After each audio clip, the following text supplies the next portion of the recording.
The book opens not with battle, but with silence.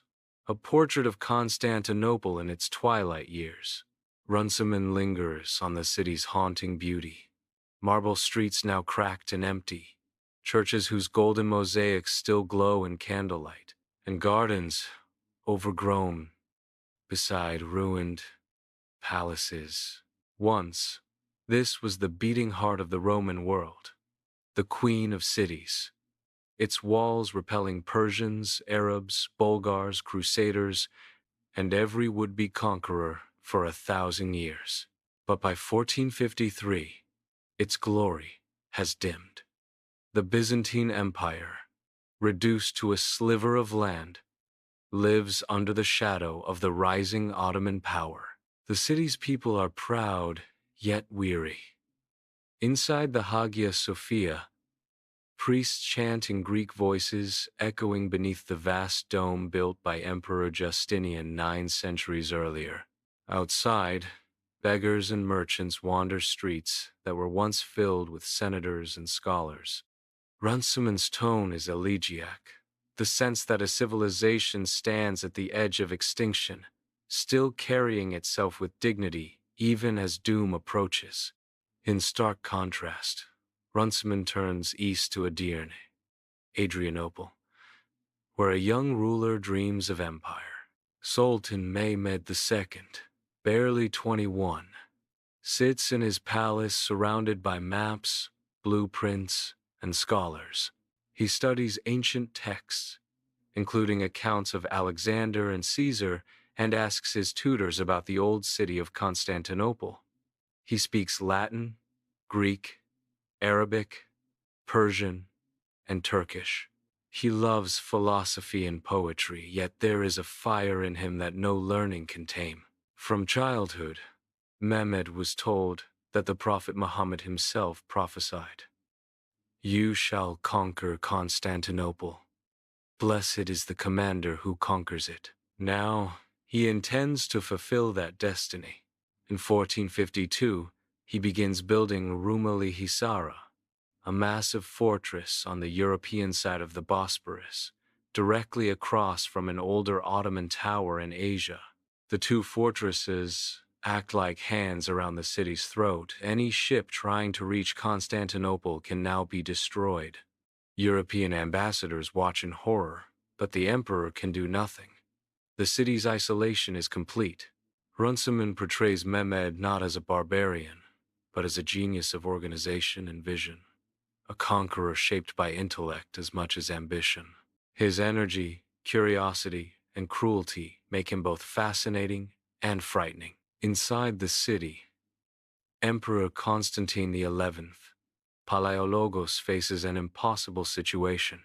He is the last emperor of Byzantium, crowned in a shrinking empire where the throne itself is more symbolic than sovereign. Runciman portrays him as noble and humble, a man who understands that he will likely die defending a city already doomed. He writes letters to the princes of Europe and to the Pope, begging for ships and soldiers. The response is slow, uncertain, or purely symbolic. To win help from the Catholic West, Constantine agrees to reunite the Eastern Orthodox and Roman Catholic churches, a desperate gamble. But it backfires. Within the city, people mutter, "Better the Sultan's turban than the Pope's tiara." Still, Constantine carries on. He walks the walls daily, speaks with soldiers, and orders the repair of battlements. He knows this will be his Thermopylae, and he means to meet his death like a Roman emperor, sword in hand. By March 1453, Mehmed's preparations are complete. From all corners of his empire, men gather. Turks from Anatolia, Janissaries from the Balkans, cavalry from Asia Minor, and engineers from Hungary. Behind them come caravans of powder, siege engines, and most terrifying of all the giant cannons. The greatest of these is cast by Orban, a Christian gunsmith from Hungary who offers his services to Mehmed after the Byzantines cannot afford his fee. This monstrous cannon takes 200 men and 60 oxen to move. It fires stone balls 6 feet around, and its thunder can be heard for miles. In contrast, Constantinople's defenders number barely 7,000, including a few hundred Genoese under the command of Giovanni Giustiniani Longo, a brilliant, mercenary commander. Giustiniani's men are well-trained and well-equipped, and Constantine entrusts him with defending the city's most exposed sector, the Mesoteichian, the central stretch of the Theodosian walls. As March gives way to April, the greatest siege of the medieval world begins. On April 6, the earth trembles under the tramp of Mehmed's army. The Turks set up their camps across the plains of Thrace, facing the city's towering walls, 3 layers of stone, towers, and moats that have stood unbroken for centuries. The bombardment begins. Day after day, the great cannon fires. Each shot echoes like thunder, cracking walls and shaking the very foundations of the city. Dust fills the air. Fragments of marble fly like shards of glass. But every night, the Byzantines pour out with torches and hammers, rebuilding what was broken by daylight. Women and monks carry stones, nobles dig trenches, the city fights as one. Inside the walls, priests lead processions with icons and relics, praying that the Virgin will protect her city. Runciman describes how faith and fear mingle. The sound of cannon fire mixes with chanting, the smell of incense with gunpowder. On April 20, a miracle occurs. From the horizon, 3 Genoese and 1 Byzantine ship appear, carrying grain and soldiers from the Aegean. The Ottoman fleet moves to intercept, but a sudden change in wind turns the tide. The Christian ships, taller, heavier, and better armed, ram through the lighter Turkish galleys. The entire city watches from the walls as the sea battle unfolds below, cheers echoing when the Christian ships break through and glide safely into the harbor. For one night, Constantinople rejoices.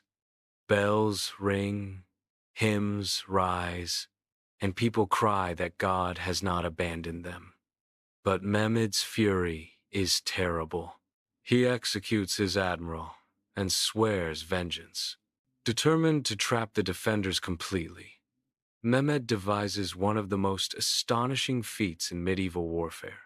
He orders his engineers to haul ships overland from the Bosporus to the Golden Horn, using greased logs as rollers. In one night, dozens of Turkish ships are dragged over the hills and launched into the harbor behind the chain that protected the Byzantines. When dawn comes, the citizens awaken to an impossible sight. Ottoman ships floating inside their own harbor. The defenders are stunned. The last line of safety, the Golden Horn, is gone. Now the city is encircled by both land and sea. As May advances, exhaustion sets in. Food runs low, and the people begin to starve. The wounded fill the churches, and the smell of smoke and decay clings to the streets. Runciman describes a city slowly dying, but refusing to surrender. Every evening, the emperor walks the walls, speaking quietly with soldiers, promising that the city will stand. Omens are reported. A lunar eclipse on May 22 turns the moon dark red, fulfilling a prophecy that the city would fall when the moon lost its light. Panic spreads, yet Constantine prays calmly, telling his people their souls belong to God even if their walls do not. On May 28, the eve of the final assault, the people gather in Hagia Sophia one last time.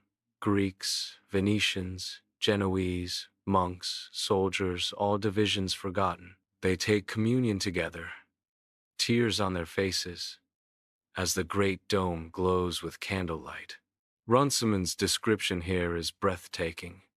It was the last Christian service ever held in Hagia Sophia, a funeral for 1,000 years. The 29th of May, 1453. Before dawn, the final attack begins. The ground shakes as Mehmed's cannons fire one last devastating volley. Then wave after wave of troops surge forward. First come the irregulars, expendable men sent to tire the defenders. They are slaughtered at the walls. Then the Anatolian soldiers, more disciplined, fill the breaches. Finally, the Janissaries, the elite, advance silent, methodical, unstoppable. Giustiniani is wounded by shrapnel and carried from the walls. The defenders falter. The emperor rushes to fill the gap himself, sword in hand. He fights until he disappears in the crush. His last words, according to legend, "The city is fallen, but I live no longer." The Ottomans break through. The gate of Street Romanus falls. By mid-morning, the city that defied 1,000 years of siege lies open. Mehmed enters the city at noon on horseback. He orders the looting to cease and rides through streets littered with corpses and broken icons until he reaches the Hagia Sophia. There, he dismounts, steps inside, and gazes at the golden dome. Then he orders a muezzin to climb the pulpit and call the first prayer. The world has changed. The Roman Empire is gone, and the Ottoman Empire has taken its place. Mehmed weeps, not from pity but from awe. Runciman quotes a line from Persian poetry he loved. "The spider weaves the curtains in the palace of kings. The owl calls the watches in the towers of Afrasiab. 1,000 years of history end in that moment." The book closes with reflection. Runciman describes the shock that spreads through Europe, how the fall of Constantinople spurs kings, explorers, and thinkers to imagine new worlds. Byzantine scholars flee west, carrying ancient manuscripts that will ignite the Renaissance. The fall of the city cuts off old trade routes to Asia, pushing navigators like Columbus to seek sea routes leading to the discovery of the Americas. In one sense, the fall ends the medieval age. In another, it begins the modern world. And yet, for Runciman, the tone is mournful. Constantinople's fall was not just the death of an empire, it was the death of a vision, a civilization of faith, art, and intellect that had preserved the wisdom of Rome for 1,000 years.